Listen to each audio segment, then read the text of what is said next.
கர்த்தருக்குள் பிரியமானவர்களே, கர்த்தருக்கு ஸ்தோத்திரம். இந்த நாளிலும் கூட 12ஆம் மாதம் 1ஆம் தேதி தேவன் வாக்குத்தத்த வசனமாய் உங்களோடு கூட பேசுகிற வார்த்தை சங்கீதம் 145ஆம் சங்கீதம் 19வது வசனத்தை வாசிக்கிறேன்.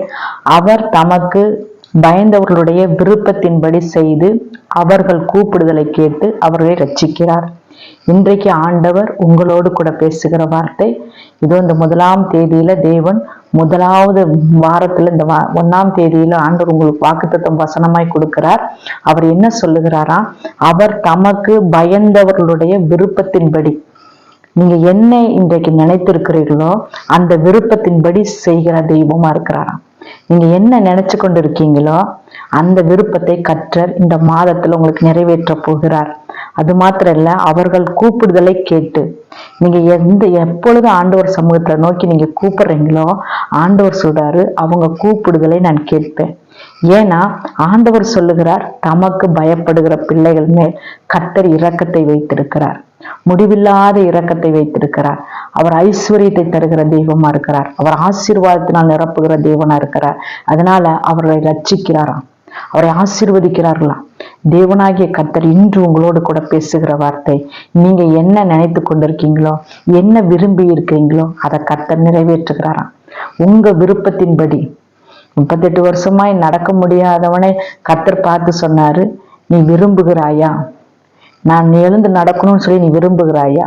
எழுந்து உன் படுக்கை எடுத்து நட. அவ்வளவுதான் ஆண்டவர் சொல்ற காரியம். நீ விருப்பத்தை படி நாம் என்ன நினைத்து கொண்டிருக்கிறோமோ அந்த விருப்பத்தை கர்த்தர் இந்த மாதத்தில் நிறைவேற்ற போகிறார்.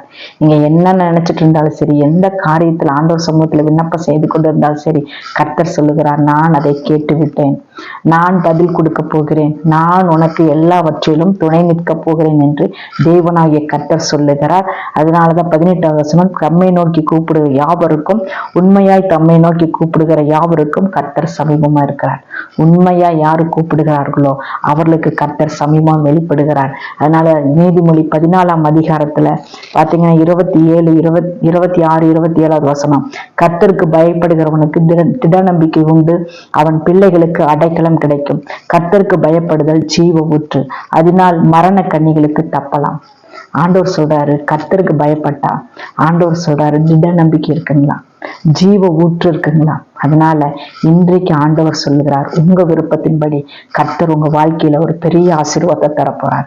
கர்த்தரை நம்பி நீங்க ஆண்டவர் சமூகத்துல விசுவாசத்தோடு இருக்கும் பொழுது நீங்க காத்திருக்கிற காரியத்தை கர்த்தர் நிறைவேற்ற போகிறார். கர்த்தர் கொடுத்த வார்த்தைக்கு ஸ்தோத்திரம்.